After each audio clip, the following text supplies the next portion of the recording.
Spoiler talk.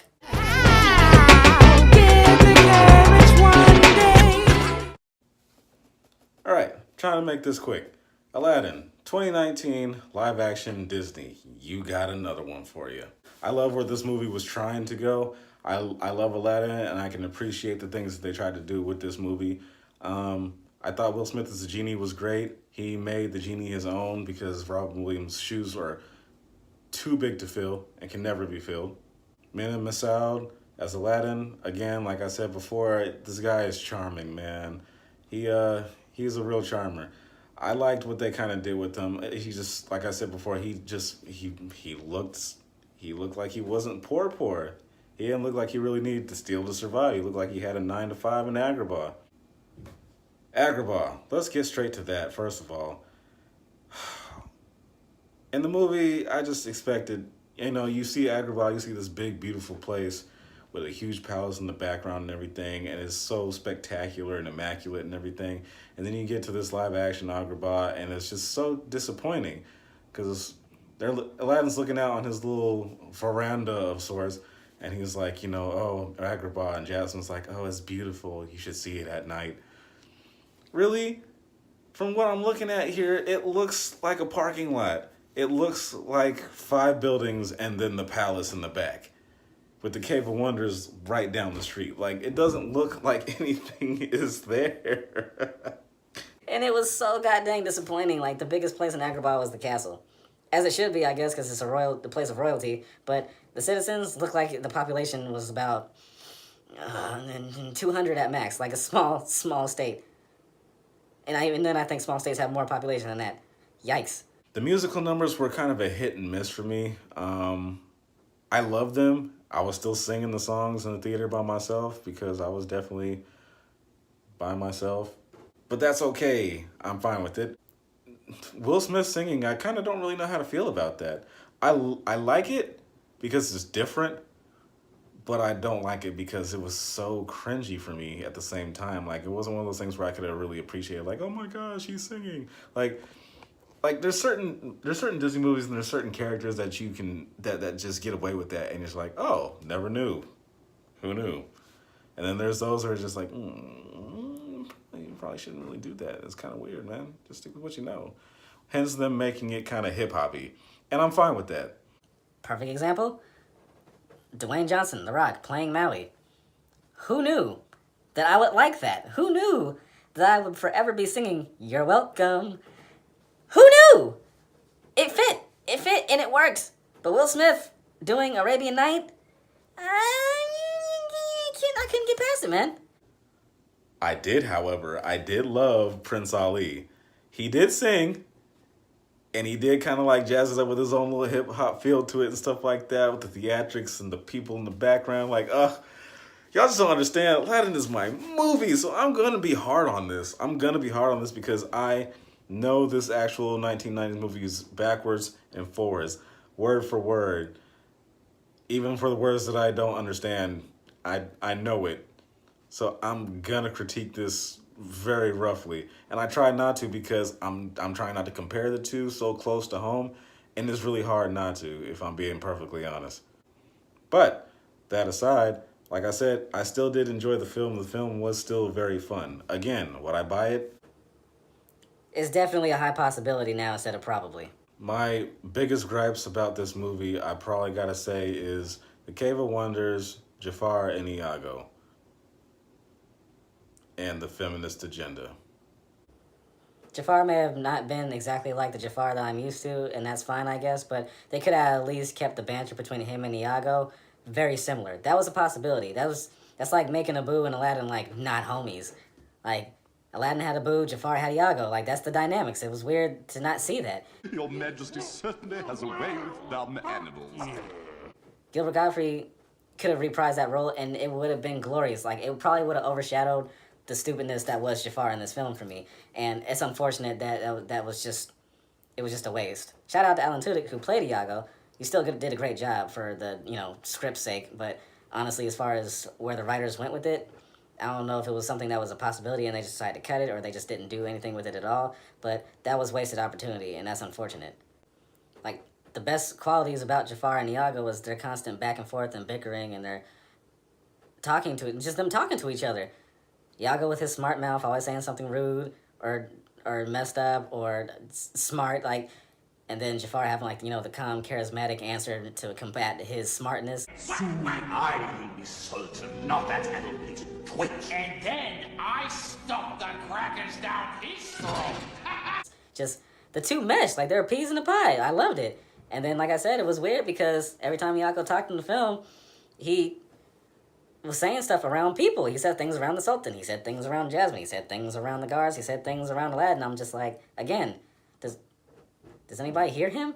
Because this it's not clear.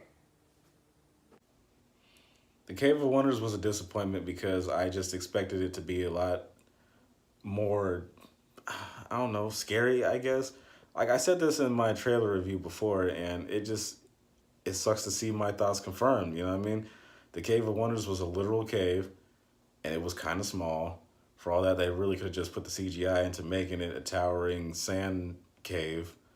Like, you just walk up on the mountain, and it just opens up and goes, "Who disturbs my slumber?" Raw. And that's it. Like, you don't need the little beetle scarab thingy to activate it and open up the Cave of Wonders with the magic. You just walk up on it like you just walk into a convenience store or a grocery store, and the little sensor just opens up. And like, damn, bing bong. Like, come on, man. There's just some things in the original that you kind of look forward to happening, and then they just don't happen. And you're just kind of like, man, this is unfortunate. I loved A Whole New World. I still got chills as the song was going. They did a good job of singing, I think. Until I heard Jasmine sing her Speechless song. All right, I'm saying it again. Sorry, you guys. So, Speechless, wonderful song. Love the song. Absolutely adored the song. Didn't think it had a place in this movie, only because it wasn't necessary. Jasmine was already an independent woman from the jump. She was already trying to break barriers and, try and do things herself. She didn't need the whole pandering part of trying to be the Sultan and telling everybody, like, I won't be silent anymore and all this other stuff. Like, I get it. But at the same time, I don't, because it wasn't needed. She was already like that. Just tell the story, and we would get the same message. You know what I mean? Like, it was... whatever. Like, that's my only gripe about that. Like, I'm all for women being empowered and everything, and, like, fighting the system and all that, but just not like that. Like, it's not needed. You have an independent character. Like, Jasmine was one of the few princesses who was actually an independent character. She didn't necessarily rely on Aladdin per se. I mean, Aladdin did save her a couple of times. Like, she's not Mulan, but for the most part, she stood strong. Like, I'm not for sale. You can't buy me. Like, that was already Jasmine before all this. Like, we already got that. You know what I mean? So I didn't understand why the extra needed to be added in there. That's all I'm gonna say about that. But like I said, aside from that, love the song. I'm gonna buy it on iTunes. Or have I already bought it? No, I haven't bought it yet, but I will. I'm not gonna lie to y'all. I'm really trying hard to try and find some positives to talk about in this movie. I enjoyed this movie. I really did. I gave this movie a 6 out of 10. But it's really hard to find things to like when there's so many things that just were wasted potential and just went so wrong. But all in all, I did enjoy the way that they went with some of those things. It was weird that they started the whole movie pretty much with, aside from the genie thing, like the actual story itself, it was weird that they started off with Jasmine already had ran away, and she just met Aladdin like right from the jump. Like, there was no time for that. That's what I can say. There was a lot of things that were rushed that kind of just got pushed in there just for the sake of getting to the second and the third act. The first act was very rushed. I'm sure I probably already said that in my first review, in my spoiler-free review. But, yeah, it seemed like they were just kind of rushing everything to hurry up to get the genie. And it was great when Genie was on screen. Like I said, I love Will Smith playing him. He was a lot of fun. He was different, and I liked it. So, it's that for what it is. Yeah, man, I don't know. I don't see me saying too much more positive about this other than the fact that I loved it and I enjoyed it. I mean, I didn't find too many things great, but I mean, it was still a cool movie. It wasn't great, but it was still a cool movie. And I kind of hate to say that. I don't want to hate it, but I kind of don't love it. But you know, I think it's doing well in box office right now. So the best thing you can do is go down there and see for yourself, and then come back to me and be like, "Hey, Izzy, I think you're tripping, man." And I'll be like, "I don't think I'm tripping. I think your taste just sucks." I kind of kid.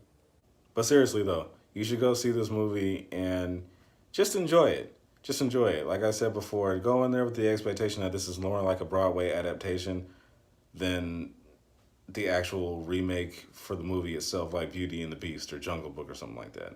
Well, not really Jungle Book, more like Beauty and the Beast. Beauty and the Beast is the only live action that actually did it pretty much as the story was told in the movie. So my only hopes now is that Lion King is better. And unfortunately, I gotta tell you, Lion King can do a lot more than tell the original tale just because of the star-studded cast that it has. And I'm looking forward to that one. I'm not even iffy on it like I am this, or like I was this one. Because I said it before, I'm iffy about it. And I hope that they didn't mess it up. They didn't mess it up, but they screwed the pooch here and there. But I don't know, man. We'll see. We'll see. So, Aladdin, 2019, live action, Disney. What did you guys think about the movie? If you've seen it, if you haven't seen it, you should go see it. I have a spoiler-free review, and you should check that out.